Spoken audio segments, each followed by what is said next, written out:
Midweek edition of the news this 20th of August 2025. We begin with the headlines.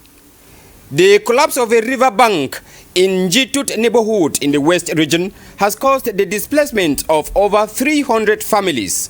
Concerns are raised as to where these Cameroonians will be relocated given the rains that are yet to reach its peak, as weather authorities tell us. And Cameroonians have once more demonstrated the spirit of solidarity by standing with a family in their times of need. This is being referred to now as digital solidarity, as the spirit thrives mostly through social media. Get these and other stories right ahead when we come back.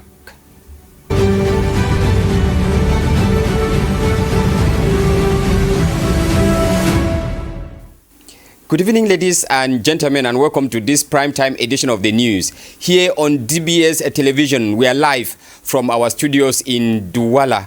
My name is Mange Venasius. We begin the news like we heard in one of our lead stories. The level of solidarity among Cameroonians has been noted to be encouraging, especially when it comes to victims of natural tragedies, ill health, or bereaved cases. This comes thanks to the benevolence of social media users. Vanessa Shuyong in the following report says this digital solidarity is emerging as a new form of hope for Cameroonians. Her report. In Cameroon, social media has now become a powerful tool for solidarity. With just a few likes, thousands of citizens respond to calls for help launched on behalf of people in distress. The story of actress Mami Tong is a striking example. After suffering a stroke, her situation deeply moved internet users. Very quickly, a large campaign was launched on Facebook. The funds collected made it possible to cover her medical care, although she sadly passed away later on. Her struggle nonetheless reveals the strength of digital solidarity. A more recent case is the kidnapping of 5 children in Zigage, far north region, currently shaking the nation. Blogs and individuals on their pages have relayed the information, calling for support for the grieving mother. Beyond fear and outrage, citizens rallied, raising funds, sharing comforting messages, and offering prayers on a massive scale.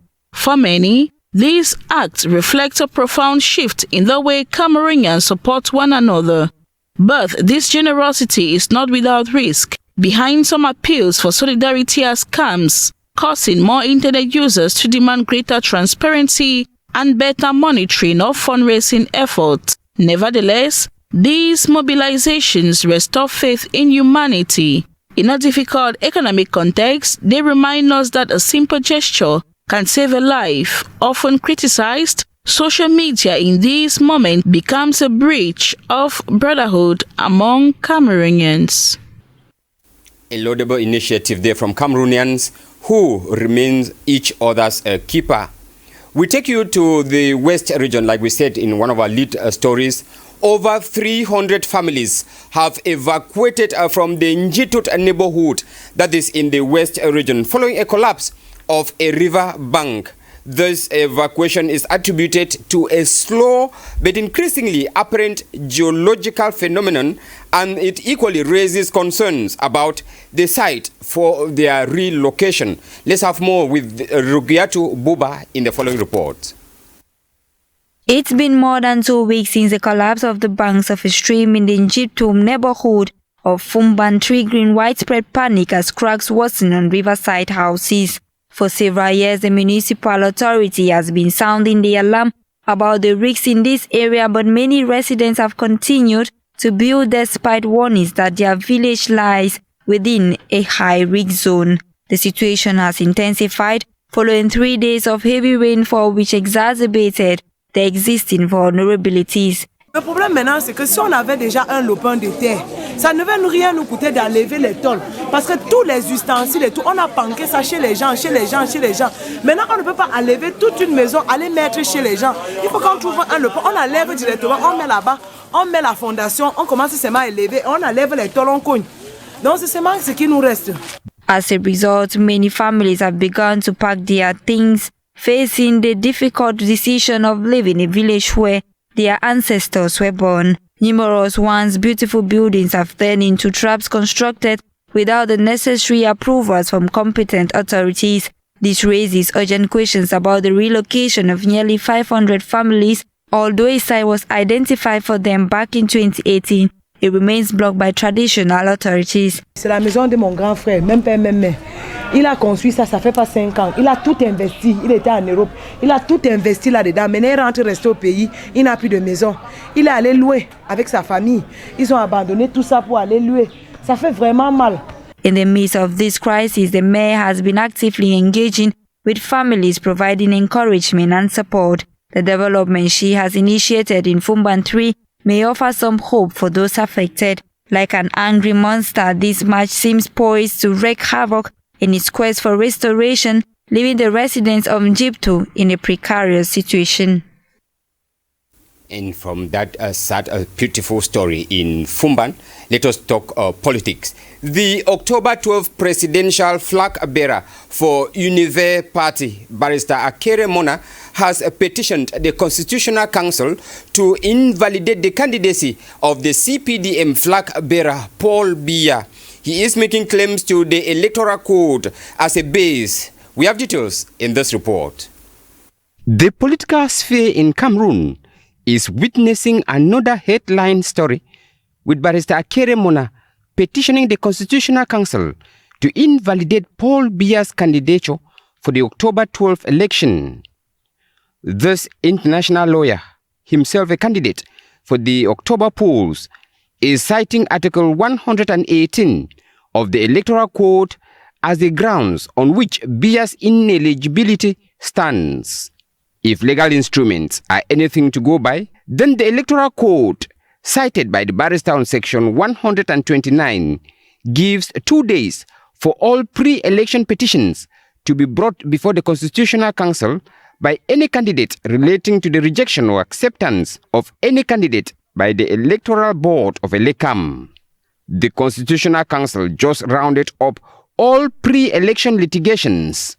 It would appear that Barrister Akere Mona suddenly found Article 118 of the Electoral Code and will wish that the candidacy of the CPDM flag bearer be invalidated. If this is an election, then there are laid down norms with deadlines or expiring dates for any action to be taken. This could be another distraction that is rightly taking roots within the electorate, aimed at deviating attentions from the essence, which is concentrating on political agenda of candidates, to a claim which may be objective, but unfortunately late. And we move over to the far north region. The All Cameroonian Congress Party, the ACC, has demonstrated its commitment to solidarity by providing women and youth with a significant donation of agricultural inputs and other resources aimed at boosting their activities. This was during an official ceremony held in Marwa, as we hear with this Rugiatu Buba in this report.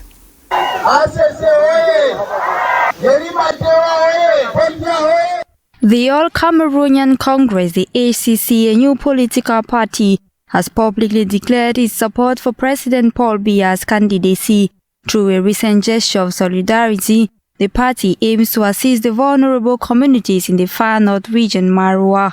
This initiative is designed to enhance revenue-generating activities and improve living conditions for those in need. The national president has given this donation following a meeting he oversaw in the far north region. He saw the need to do this gesture for a purpose. I am calling on sympathizers in the far north region to vote for President Paul Biya. In a commendable effort, the ACC has made resources available to women and youth, empowering them to elevate their daily activities. This support from the young political party is not only timely, but also a welcomed initiative that promises to significantly impact the lives of many individuals within these communities. We have received a couple of items, including a grinding machine for our cereals. It will help us boost our projects. The official donation ceremony was marked by vibrant colors and enthusiasm, where party leaders urged the public to vote for candidate Paul Biya. They reaffirmed their commitment to maintaining a spirit of solidarity and extending their support to other localities, reinforcing the party's dedication to uplifting vulnerable population in that part of the country. And in down south, we take you to Edea, where the City Council has reviewed its 2024 budget, recording over 5.5 billion francs CFA in revenue and expenditure while reviewing achievements and addressing unfinished projects. Joy Agendia in the following report tells us that this is coming with infrastructure improvements underway and new plans on the horizons. Her report. The City Council of the new municipality of Edea met to present its 2024 fiscal report, estimating revenue and expenditure at over 5.5 billion francs CFA. The session was chaired by Dr. Albert Emmanuel and attended by SDO of Sanaga Maritime, Cyril Ivan. Des efforts concrets ont donc été faits pour cet exercice, mais beaucoup reste encore à faire. Donc j'ai prescrit à l'exécutif communal de multiplier les stratégies pour aller rechercher la ressource. Key accomplishments included the rehabilitation of Secondary Road, installation of solar-powered street lights in Edea 2, particularly alongside Dipita Malimba axis, the set-up of a meat market, and the regular payment of staff salaries. The municipality also reported an 80% revenue recovery rate, which was praised by the SDO as a sign of responsible local governance. Despite the progress, Mayor Emmanuel acknowledged setbacks, especially the incomplete roads leading to the police station, currently stopped at 50% due to challenges with contractor mobilization. He nonetheless pledged to complete the project before the end of the year. La problématique des saisons des pluies demeure avec la qualité de nos voiries qui est vraiment, comme vous le constatez, des voiries déplorables. Mais nous sommes en train de poursuivre l'effort de plaidoyer pour avoir ces financements importants. Looking ahead, the mayor outlined plans to extend public lighting from the Quibi Junction to City Hall, drill a borehole in Edea 2, and acquire a road maintenance machine to help maintain local roads and improve infrastructure across the municipality. And we talk issues concerning the media. The online media platform 4e Pouvoir is celebrating its 10th anniversary already. Ahead of the event, the media outlet organized a press conference this Wednesday in Douala to brief media men and women on the state of their preparedness. Vanessa Shoyong attended the press conference and compiled the following for the 6 p.m. news. What began as a simple WhatsApp group has grown into a full-fledged media platform with a strong digital footprint. Today, the Fourth Estate Group, in its French acronym 4e Pouvoir, proudly celebrates its 10th anniversary, a decade of information, inspiration and engaging the public. En 10 années, nous nous sommes démarqués dans le landerneau médiatique à travers notre plateforme, le 4e Pouvoir. Et à un moment donné, nous avons jugé nécessaire de nous réunir pour célébrer nos 10 années d'existence.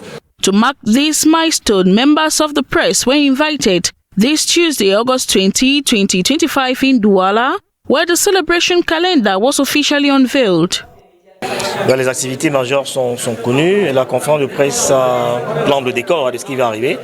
Et il faut surtout noter un rendez-vous important qui est la vérité, le plat de résistance de ce qui va être fait pendant cette célébration. C'est la rencontre autour d'une thématique de journalisme numérique, des métiers connexes et défis opportunités. C'est la thématique principale qui va être animée par une série d'universitaires et de professionnels. Over a period of 5 days, a series of rich and diverse activities would take place, including master classes with industry experts, humanitarian visits to orphanages, a football match, all leading up to the Grand Gala evening on August 30. This anniversary is more than just a celebration. It is a moment of renewal. With nearly 400,000 followers on Facebook and over 8 million visitors on its website, the Fourth Estate reaffirms its commitment to credibility, innovation, and impact. Over the years, the platform has welcomed and collaborated with some of the most prominent voices in Cameroon's media landscape, cementing its place as a trusted reference in the industry. The World Mosquito Day is observed every 20th of August. This day serves as a vital reminder of the global fight against mosquito-borne disease. This year's theme, accelerating the fight against malaria for a more equitable world, underscores the urgent need to ensure that life-saving tools reach even the most undeserved communities. Let's have details of that story with Agendia Joy in this report. August 20 marks World Mosquito Day, a day not to recognize the insect, but to remind the world of the ongoing battle against mosquito-borne diseases. The day marks a critical breakthrough made in 1897 when Nobel Prize-winning Dr. Ronald Rose discovered that the female Anopheles mosquito transmits malaria, a discovery that transformed global health forever. Over a century later, malaria still affects nearly 200 million people annually and causes around 500,000 deaths, especially in tropical regions. Other mosquito-borne illnesses like dengue fever continue to pose a growing threat, with vaccines still being developed. The theme for the World Mosquito Day is accelerating the fight against malaria for a more equitable world. It highlights the need to ensure that life-saving tools like mosquito nets, preventive medicines, and vaccines reach even the most undeserved communities. Prevention remains crucial in the fight against mosquito-borne diseases. Simple actions such as eliminating stagnant water, keeping surroundings clean, caring for indoor plants and cooling systems, and using insecticide-treated mosquito nets can greatly reduce the risks of mosquito breeding and bites. These measures are especially vital for protecting vulnerable groups like pregnant women and children. Ronald Rose's groundbreaking work began when he was just 35 years old, remains a turning point in medical history. World Mosquito Day serves as a powerful reminder of the need to support ongoing efforts and strengthen global commitment to ending malaria and other mosquito-borne diseases once and for all. And we now look at information out of our national borders. The 9th Tokyo International Conference on African Development, the TICAD 9, has officially kicked off this August 20th in Yokohama in Japan. This 3-day come together chaired by Japanese Prime Minister is an opportunity for him to unveil a new regional economic initiative with Africa. More of that with Rugiatu Buba in this report. The 9th Tokyo International Conference on African Development, TICAD 9, which commenced this August 20, 2025 in Yokohama, Japan, was inaugurated by Japanese Prime Minister Shigeru Ishiba, who unveiled a new regional economic initiative aimed at strengthening economic ties between Africa and regions, particularly India. This 3-day summit is set to address critical issues affecting the African continent and explore pathways for sustainable development. During the opening ceremony, Prime Minister Ishiba emphasized the importance of collaboration between the Japanese public and private sectors to boost investments in Africa. He articulated a vision for a future where solutions developed within Africa will contribute to the global community, including Japan. Ishiba urged leaders from African nations to unite in confronting shared challenges, stating, "Let Japan and leaders gathering here from African countries as one meet challenges that the world and Africa have faced by discussing together innovative means to solve them." The conference's central theme revolves around the co-creation of innovative measures to tackle challenges faced by African countries, leveraging Japanese technology and expertise. Ishiba pointed out that the discussions will focus on regional integrity, the sustainable development of Africa's private sector, and empowering young people and women across the continent. In the presence of Cameroon's Prime Minister and Head of Government Joseph Dion Ngute, the personal representative of the Head of State to Japan, TICAD 9 represents a significant opportunity for Japan and African nations to deepen their partnership, paving the way for collaborative efforts that could lead to meaningful progress in addressing the continent's development challenges. And in sports, Cameroon booked its place in the quarterfinals of the 2025 men's Afrobasket that was yesterday, Tuesday, after defeating the Democratic Republic of Congo 77-68 baskets, with Yves Messi and Samir Beckham leading the charge in a hard-fought battle. Rachel Difongang has details of that in this report. Cameroon continues its journey at the 2025 men's Afrobasket thanks to a solid victory over the Democratic Republic of Congo. The Lions prevailed 77-68 after an intense game, securing the last qualifying ticket for the quarterfinals. Yves Messi, who had been highly anticipated, finally shone in this encounter by scoring 20 points, reaffirming his role as the offensive leader of the Lions. Alongside him, Samin Getcom also made a strong impact with 16 points, providing crucial support that allowed Cameroon to gain the upper hand in decisive moments. On the court, both teams fought intensely. The DRC stood firm, but Cameroon, driven by flawless cohesion and great discipline, managed the key moments to seize control. The Lions displayed efficiency both in attack and defense, underscoring their determination to remain in the competition. This qualification comes in a context where Afrobasket, hosted in Angola, is generating massive excitement across Africa. Each game draws the attention of basketball fans, and the quarterfinals promise high-level clashes.